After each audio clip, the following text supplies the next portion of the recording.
For those of you who don't know me, I'm Dawn Young. I'm a Master Certified Health Coach and a Group Fitness Instructor. And here at the City, my role is Health Coach. And I have enjoyed for those of you that I've got to work with, it has been a pleasure. And I enjoy, people are fascinating to me. And the fact that I get to coach everybody individually instead of as a group, then we can tailor things that for just you. And, everybody's different, and they need different things for their bodies, and I love being able to teach those things.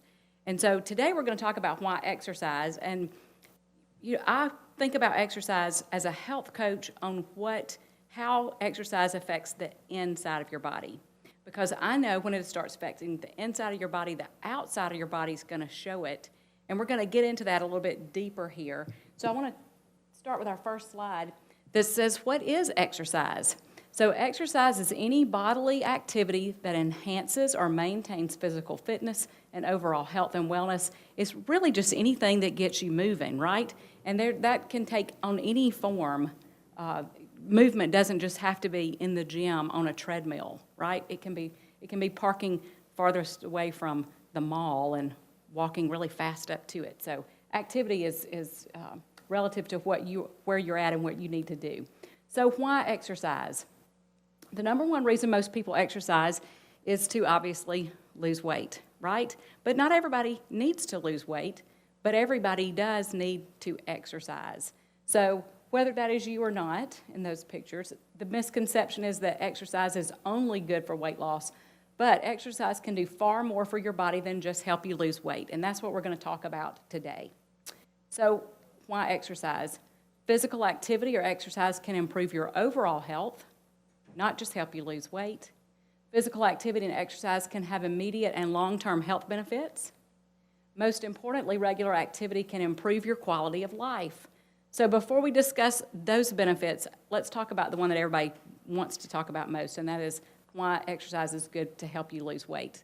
Here's some statistics for you, because I always like to back what I'm saying up with science, and here we go. 64% of adults are overweight in the U.S. Approximately 30% of adults are obese, and that means you are 50 pounds or more over your ideal weight. 17% of children ages 16 to 18 are overweight. That statistic scares me, and I hope it scares you, because children that are that age, they learn what they live, right? So if there are healthy eating habits in the home, then the children are going to grow up with healthy eating habits. And then guess what? When they're adults, they're going to live what they learned as a child. So chances are they're also going to be overweight as an adult. Obesity is the second leading cause of unnecessary deaths in the U.S. Consumers spend $33 billion a year on the diet industry, and that is anywhere from supplements to, protein drinks to equipment. $33 billion a year. Every year, about 8 million Americans sign up for a weight loss program that offers a quick fix.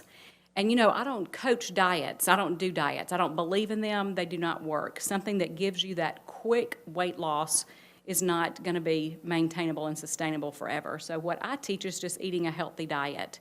And that is what is going to give you that long-term benefit that you need to stay healthy forever, and not just until you go to the wedding or the class reunion or whatever it is you think you're wanting to lose weight for, and then you go back to your old habits. I want you to learn how to eat healthy so you do that forever. There are no exact numbers, but some estimates suggest that anywhere from 80% to 95% of people who lose weight regain it without exercise and a lifestyle change. That's the group of people that goes for the quick fix, the food in a box that comes in the mail, the pills that you take that's going to help suppress your appetite, which is never good for you. And if you don't marry those two things together, healthy diet and good exercise plan, one can't really work well without the other. At a certain point, you're going to get to where you're at a plateau. So people who don't put those two things together, and the statistic is really that most people regain their weight within 3 years of losing it, especially someone who has a large amount of weight to lose, because they allow those unhealthy habits to sneak back in. All right, so here's where I want to talk about one of the things as a health coach that I think is one of the most important benefits of exercise, and that is to help you have a healthy endothelium. And that your endothelium is the inside lining of your blood vessels. So I'm going to talk to you about that for a minute. Dr. Ignario, he discovered that a healthy endothelium releases a chemical messenger called nitric oxide, which prompts the body to make its own medicine.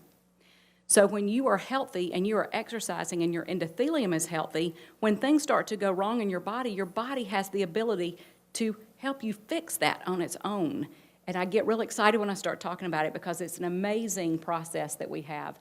But the medicines that it makes are the ones that help lower the highs, like your high blood pressure and high cholesterol, and then help raise your lows, like your antidepressants, your natural pain relievers, your natural anti-inflammatories, and regulate blood clotting and blood flow. So when your endothelium is healthy and something goes wrong in your body, it says, hey, I need some help here, and that nitric oxide can burst out of that endothelium and go and help those organs do what they're supposed to do.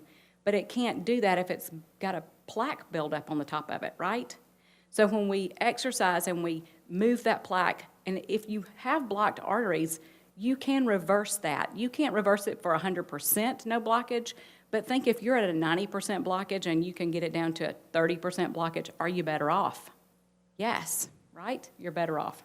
So regular exercise is the only thing that keeps a healthy endothelium. So with regular exercise, you train it to work better on the days that you're not working. So here's what it is.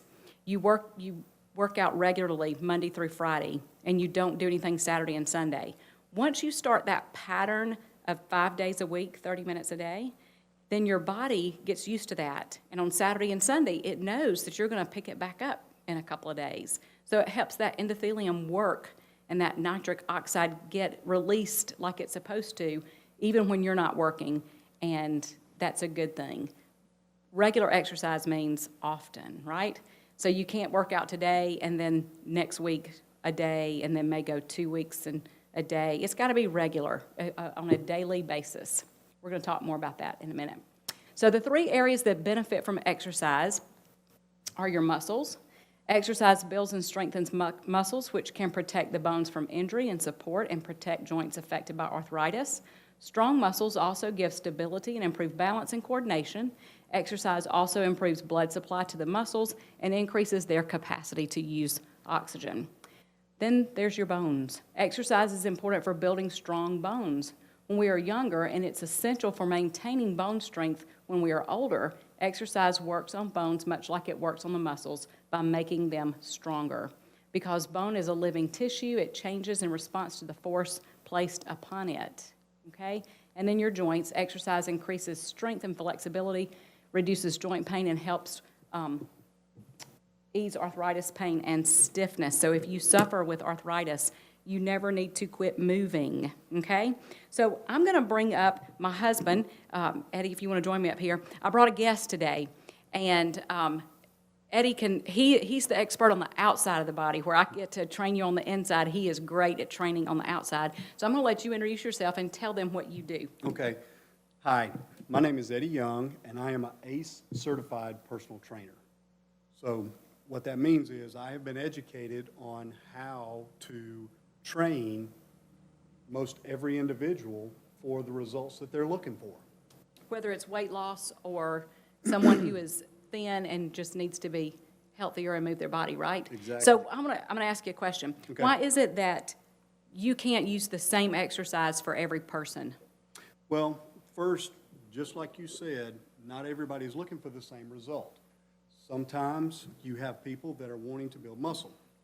So when they're wanting to build muscle, you have to work them out accordingly.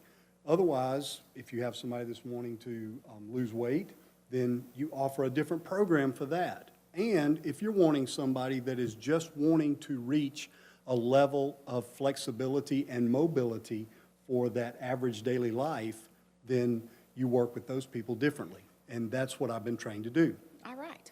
So we're going to talk about the benefits. I'm going to let you go through the benefits, the Okay. top 5 benefits of exercise for men. All right, you ready? Okay? Okay. All right.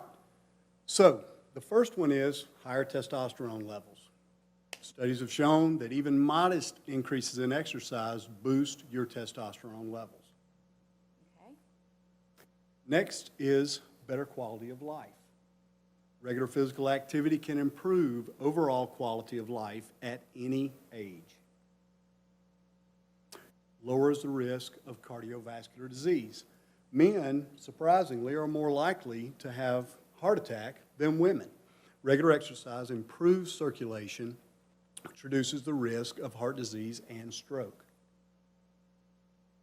Moderate exercise can also improve many of the heart disease risk factors like lowering cholesterol levels, lowering blood pressure, and improve blood sugar levels. The fourth one is moderate exercise lowers the risk of death from diabetes and sleep apnea. And the last one is just plain out a longer life. It's got some more to it. That's right. It does. For men, fitness level can predict length of life better than your BMI, which is your body mass index. And as men's fitness levels improve, the risk of death from all causes dropped 15%, and the risk of death from heart disease was reduced by 19%, and BMI changes didn't show the same benefits. So there is a different level when it comes to fitness level as opposed to just your plain BMI.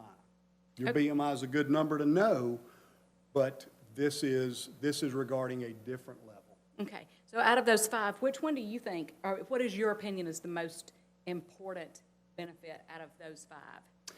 Well, I really have two, but the main one is it lowers your risk of cardiovascular disease. But my favorite of that is the fact that it gives you a better quality of life. It allows you to do things that maybe you couldn't do before you started back exercising again. Right, and that's true for people of all ages, and you see that in what you do with the people you work with, right? Give some examples of that. Absolutely. So, for an example, I have three really good examples. I have one client that is a teenager, and what they are doing is they are looking for that strength, that increased speed, and that flexibility. So this allows, when I train them, this allows them to increase their speed, increase their strength, and allow for that flexibility to help prevent injuries. I have another client that is about my age that regularly exercises, and by regularly exercise, I mean every single day. And what they do is they are able to perform their daily routines effectively when they get up early in the morning to come work out with me, go all day long, and then they can still function when they get home at night and do the things that we as guys think we used to be able to do as teenagers. Right, because that client, he's a surgeon, and he Right. sometimes can have numerous surgeries a day, right? And he has been Absolutely. able to feel the benefit of being healthy and exercising regularly has helped with his stamina, Yes. okay? Yes, he is able Who else? to perform those surgeries and not feel just absolutely exhausted by the end of the day.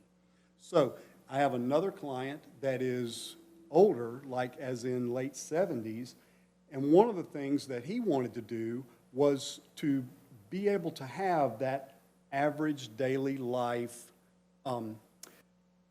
increased. He wanted to be able to do the things that he could do at his age and with the things that his body limited him in doing before. So what we did was we worked on his strength, we worked on his flexibility, and we worked on his mobility, and this helped with his balance.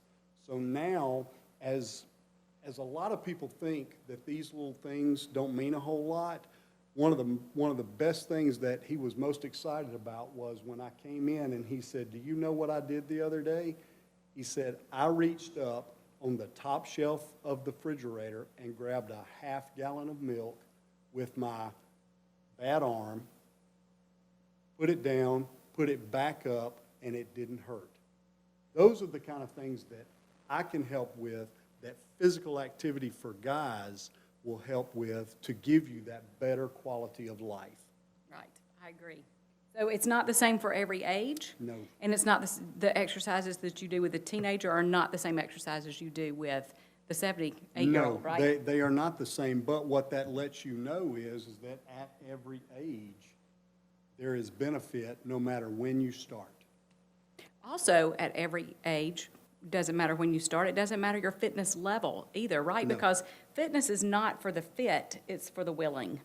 So Exactly. you don't have to be in super shape to start an exercise plan. And I think people they think they can't do something, so therefore they don't. And that is Right. just not true. You just got to get started. And, I used to say, because at my highest weight, I was 270 pounds, and I would say, someday, I'm going to do this. One day, I'm going to start working out. And what I had to realize is that someday and one day is not a day of the week, right? It was never going to come. It was never going to happen. So I had to make the decision to start, no matter what my size was at that time, and go forward, and slow and steady won the race on that one, because ended up losing over 100 pounds, which was a good thing. All right, so let's talk about top 5 benefits for women. So reduced risk of dementia. Staying active can boost your mind function and energy, decreasing risk of dementia. Studies show that middle-aged women that exercise regularly, I love this percentage, are 88% less likely to develop dementia or dementia-type diseases than women that don't exercise at all or very little. I think that's a great statistic. It prevents muscle loss. Exercise not only helps us maintain our muscle mass, but it increases it. This also helps keep your metabolism high, especially your resting metabolic rate. This gives you the strength and endurance for the daily tasks that we do. It improves your digestion. It helps your intestinal muscles break down the food and move it into the digestive tract correctly like it's supposed to. It reduces stress. Regular exercise boosts the mood. Once motivated, it helps relax and make you feel better, keep anxiety and depression from coming back. And the best stress reliever that you have is exercise, and guess what? It's free. It's free. You don't have to pay a gym membership or, I know you're a personal trainer, but not even a personal trainer, right? To start moving your body and have that free stress reliever. And I promise you, when I teach a fitness class, and when those women come in at 6:30 and they've been working all day or they've had their kids, and you can tell they are on their last nerve, right? And they exercise with me for an hour, and when they leave, they are happy people. So it is definitely a mood booster and a stress reliever. And the 5th one is exercise, specifically strength and resistance, can be one of the most important things you can do to prevent or reverse osteoporosis. So, turn the tables a little bit. Okay? What do you think is the most top benefit out Okay. of this for women? Well, like you, I have 2. I love the reduces the risk of dementia because I'm 51. I guess I'm considered middle age. I don't know. I don't know what middle age is. The older I get, the younger 80 sounds.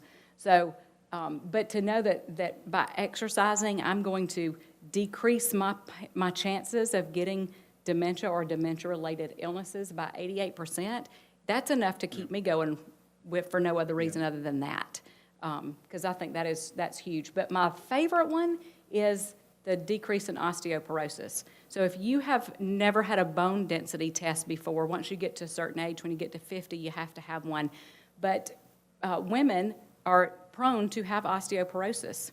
And we have 2 people that we are in close contact with now that have reduced and stopped and reversed the bone loss, okay, the bone density loss. So she went to the doctor. The doctor says, hey, we're on borderline here. You got to do something. Her husband is a coach, a football coach, and he had retired and teaches a big exercise class. And he said, if you'll listen to me and do some strength training with me, it's going to work.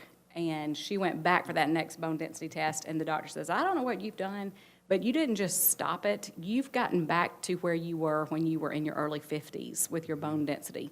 So I think that is huge for women. We actually have another client who did the same thing. She started working with us, and in the challenges doing the strength training, her doctor said, I don't know what you're doing, but that bone density test you just had was fabulous and wasn't like the one you had before. So strength training, that resistance training, is where it is at for women when it comes to preventing and reversing that. So here's some other ones that benefit men and women equally. So let's go through those. All right, it reduces cancer risk. Men who are physically fit at middle age have a lower cancer risk as they age if they exercise. And reductions in lung, colon, breast cancer is directly linked to regular exercise for women. Okay? It helps reduce the stroke severity. First-time stroke patients who regularly exercise were 2.5 times more likely to have a milder stroke than those who exercise less. Now, you don't want to have a stroke at all, right? No, you don't. But if you had one and it was milder than someone who didn't exercise regularly, that's a super benefit. All right. It helps improve your skin. Exercise enhances the blood flow to your skin. Plus, sweating can unclog your pores and detoxify the skin of oils and dirt. So that's beneficial for both men and women. Yep. It enhances your mental health and your work productivity. Regular exercise can improve self-confidence in the workplace as well as increase productivity. You just feel better when you're at work.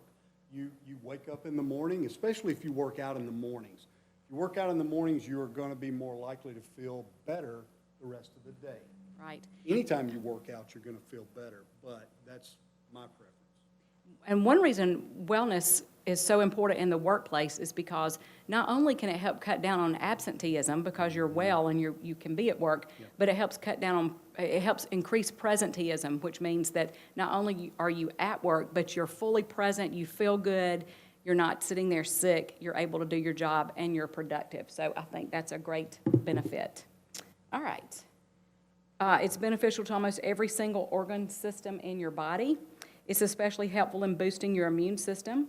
When you exercise, you get a bolus of your own personal stem cells that repairs and rebuilds your tissues, okay? How that helps, it helps to repair and rebuild and stimulate the bone marrow, and the bone marrow is where your immune system gets its start from, right?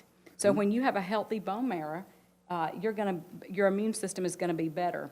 And older people that exercise regularly have an immune system of a much younger person. So Eddie's clients who are in their 70s working out, probably their health is better than a 40-year-old that never moves their body, right? And their immune system is better. So, and lastly? And again, my favorite, your better quality of life. Regular physical activity can improve overall quality of life by helping relieve tension, depression, anxiety, and surprisingly, anger. Yeah, all right. So the next question is, how much exercise do you need? Do you know what is required to keep your body healthy? If you've been working with me, you already know the answer to this, but here's what it is. The Surgeon General says you need a minimum, notice I said minimum, of 30 minutes per day of moderate, intense physical activity, and that's 5 days per week. So Eddie, what would be moderate to intense physical activity? Describe that for them. Well, moderate to intense activity is going to be something that is going to not only rev up your heart rate, but it's also going to engage your body in a way that is not necessarily normal. Like, let's say, for instance, if you're walking and you're just strolling downtown, then you're walking and you're just being busy. But if you're walking with a purpose and you have that momentum and you're getting your heart rate up, getting your heart rate up is going to be very important to that moderate to intense exercise. Now, it's going to be the same thing as it is with cardio as it is with resistance training.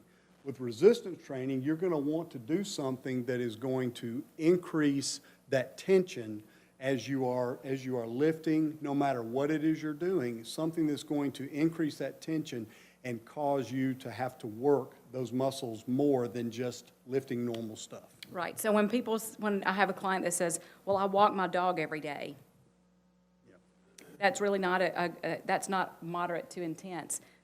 Unless you have a Great Dane that drags you all around the neighborhood and you have to run to keep up with it. I don't know. The dog walks you. The dog walks you. Yeah, but you have to stop and start a lot with dogs, right? Yeah. So walking your dog, that's just really a stroll and busyness. But when you go out and walk with a purpose, you're working for speed over distance, then that is when you get into that moderate to intense. So I love this joke. It says, I'm trying to fit 30 minutes of daily exercise into my busy routine. Today I took 120 15-second walks, right? So they're not really actually doing anything for them, but they're just trying to find a way to say that they've exercised. But here's the question, Eddie. So is it better to get that 30 minutes in together, Now, we would never want to break it down into 120 15-second walks, but is it better to do the whole 30 minutes at one time or more, or could you do increments of, say, 10 minutes? Okay. What would be the best? Ultimately, the best is to have that 30 minutes plus in one time span. You want to start and be finished in 30 or 35 minutes. Now, with that being said, sometimes time, your physical ability, your fitness level may not allow you to work out for 30 minutes at one time. So if you are diligent, 10 minutes, 15 minutes at a time is perfectly acceptable throughout the day to help get you going, but always with the intention of that goal to work toward that 30-minute nonstop time span. Right, so you could do 10 minutes when you get up in Yes. the morning, 10 minutes at lunch, 10 minutes when you get off, right? Exactly. You could do that, working up to shortening those time and putting it all back together. Yes. Okay, so now what? So here's what you got to do. You got to create an action plan, right? You can't just say, oh yeah, I'm going to exercise. What's that going to look like? So decide what you want. What is your goal of the exercise? If you're not in it to lose weight, then why are you doing it? Figure that out and then purposely work with exercises that will help you achieve that goal, right? Exactly. Okay.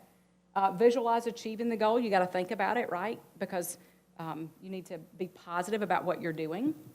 Write it down. I say it all the time, you know, if you don't have a plan, you're planning to fail, right? So you got to write it down so that you can see it and that it reminds you daily of what the promise that you made yourself for your better health. Include the details. You can't say, I'm going to go to the gym.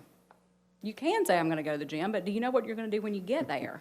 Because then you're going to walk in and you may waste 10, 15, 20 minutes walking around thinking, what am I going to do? What do I do first, right? Do I walk on the treadmill first? Do I lift some weight first? So you got to have a plan for that. Yeah, don't let those details overwhelm you. Right. Don't let them overwhelm you. When you are focused on the details, sometimes you can walk in, if you do go to a gym, you can walk in and absolutely not know what you're doing. You can look around and, what do I do first? And it's overwhelming. It Yeah, is. yeah.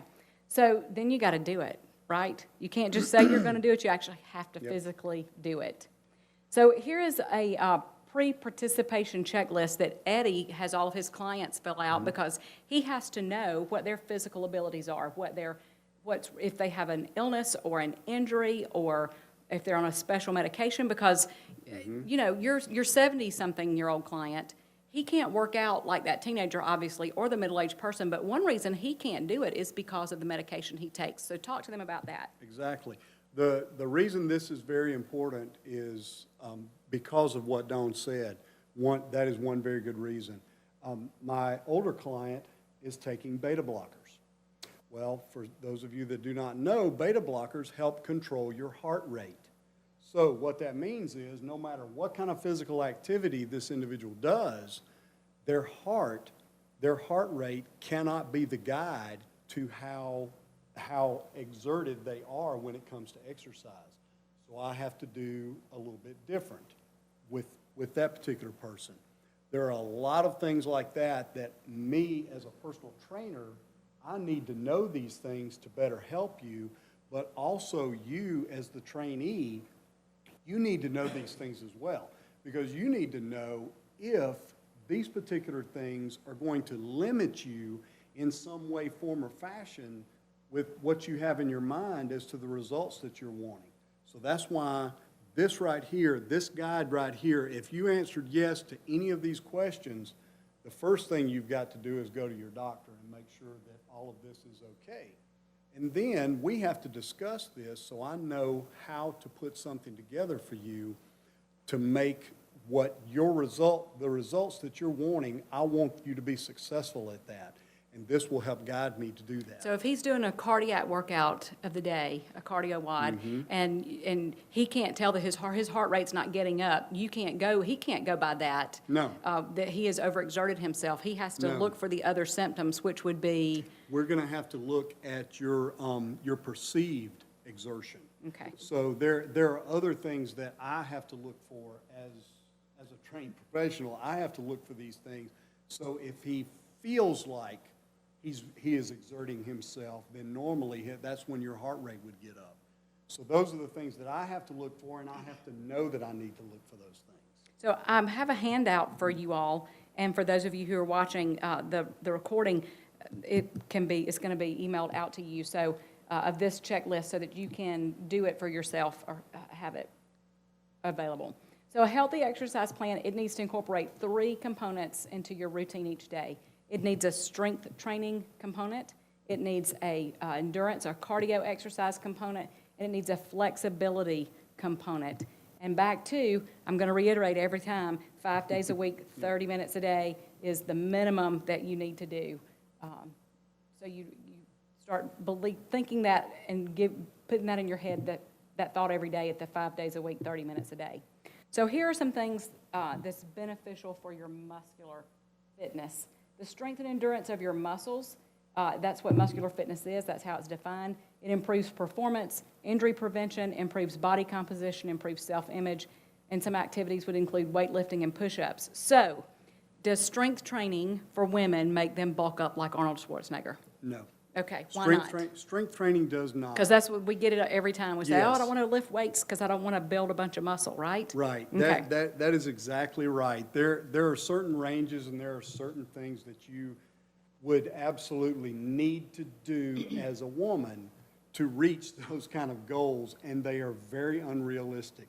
So the thing is that for women are, first off, they are not physiologically made to build muscle like that.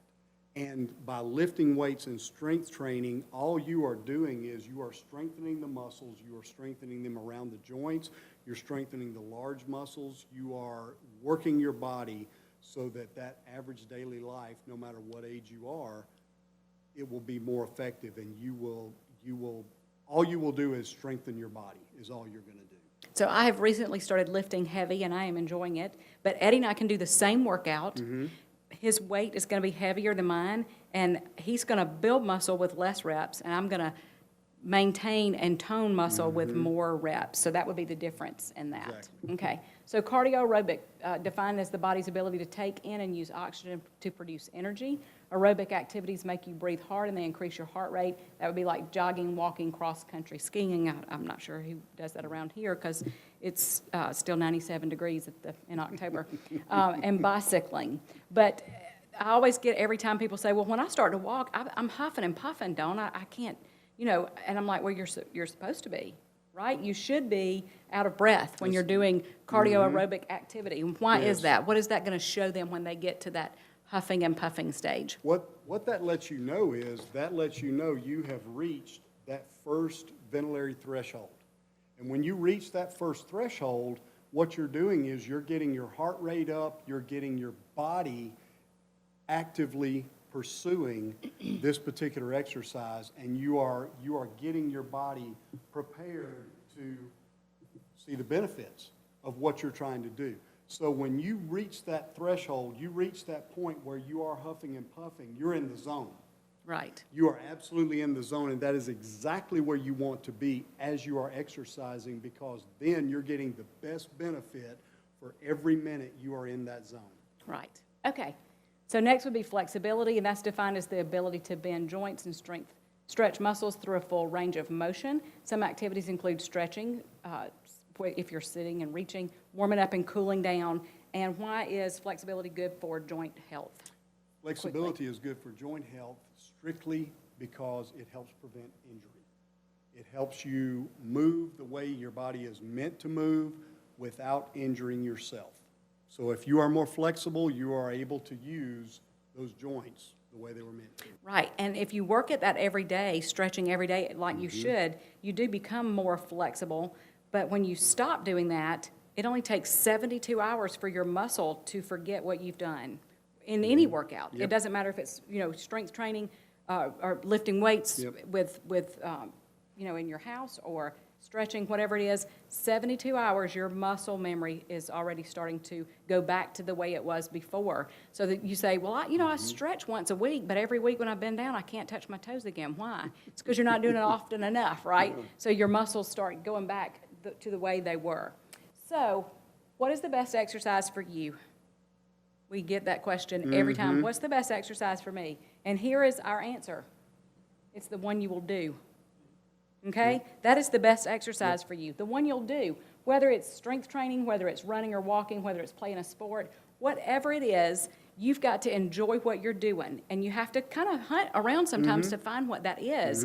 It's not, like I like to dance, so doing a fitness certification in a cardio dance fitness was up my alley, right? That was a good thing. Eddie, not so much, right? You're not much of a dancer. No. So, you know, so he, being a personal trainer, he has the benefit of knowing all the exercises, but you have to find one that you like and enjoy, or you're not going to keep it up and you're not going to do it. But just like when you drink water, the more water you drink, the more your body craves it, exercise is the same way. It is not a wives' tale. The more you do it, the more your body wants you to move. So, Right. Well, and one thing too, when it comes to exercise, sometimes you may not know the one you'll do. You may not know what you enjoy. If you're just getting started, Right. my recommendation is give everything a try. Now, we're not talking about, of course, cross-country skiing or anything. Right. But what we're talking about is work with somebody and talk to them about some things, about what you can do here and there. Give it a try. If you don't like it, you don't have to do that. right. You don't. Because even in our group, I love landmines, which you'd have to see that to know what that is. And other people will say, if you make me do another burpee, I'm going to kill you, right? Yep. So it's different for everybody. All right. So exercise safely and wisely. You always want to drink plenty of water. You want to warm up and cool down before and after your workout. You want to wear comfortable clothes. You got to be prepared. In the wintertime, if you're going outside, you got to layer up, right? Because you're going to start out cold, and then 5 minutes into it, you're going to be shedding some clothes. So you always want to be prepared. Pay attention to discomfort you feel during exercise. It should not hurt. Exercise should not hurt you, like physical pain where you're crying from the pain, right? It's not going to be easy and fun sometimes, but it should never hurt you and have a But your discomfort. shoulder should not feel like it has an ice pick stuck in it. Right, right. So pay attention to that. Follow your doctor's recommendation concerning medications you may be taking, just like the beta blocker Eddie just talked about, right? So always be careful with that. So here's some final tips to be more active. Park the car farther away from your destination. Take the stairs instead of the elevator, okay? There's a beautiful set of stairs in the City Hall, and it just begs for people to walk up it every day. Play with your children or pets. Everybody wins with that. Take fitness breaks. You know, if you have an hour for lunch, spend 15 minutes doing something good for your body. Perform gardening or home repair activities. Exercise while you're watching TV, right? If that's what's going to make you happy, pull that treadmill into the den. Keep a pair of comfortable walking shoes and running shoes in your car or office, and that is what I do. I'm prepared for most any kind of physical exercise in my car. So if exercise is so important, why don't we do it? Right? I scratch my head sometimes too. Why don't we do it if it's so important? So here's some reasons. I don't have enough time. Come on. There we go. Yep. Get bored. Yeah. The gym is too intimidating. Need to take care of the family. I'm too tired. I don't know what to do. Right. And you just don't like it. Yeah. So I'm a fitness instructor who hated exercise before I got on my health journey. Hated exercise. Like I broke a sweat going to the mailbox. It was not fun for me, didn't want to do it, didn't care what it was. I didn't enjoy anything. And the reason why I didn't enjoy it is because I didn't think I could do it, for one, and I didn't think anything I did was benefiting me because I couldn't do it like the person next to me. So comparison is the root of all bad things, right? I had to really realize that it wasn't about the other person or what I thought I couldn't do. It was just about starting to move your body, and that's what I want to encourage everybody to do. All right, so making physical activity a part of your life. There are 1,440 minutes in every day. Schedule 30 of them for physical activity. I want you to be the boss of you, right? Just like I teach people how to be the boss of their plate, I want you to also be the boss of your exercise. Exactly. I want you to make an appointment with you and then keep it, because that's what good bosses do, right? If your boss makes an appointment with you and she doesn't keep, or he doesn't keep that appointment, after a while you're going to say, not such a great boss. So I want you to be the boss of you. I want you to think about what's going on your plate, and I want you to think about how you're going to move your body. Make that appointment, put it on your calendar, and when it says appointment with John, then John knows he's got that 30 minutes blocked out for John, right? Right. All right.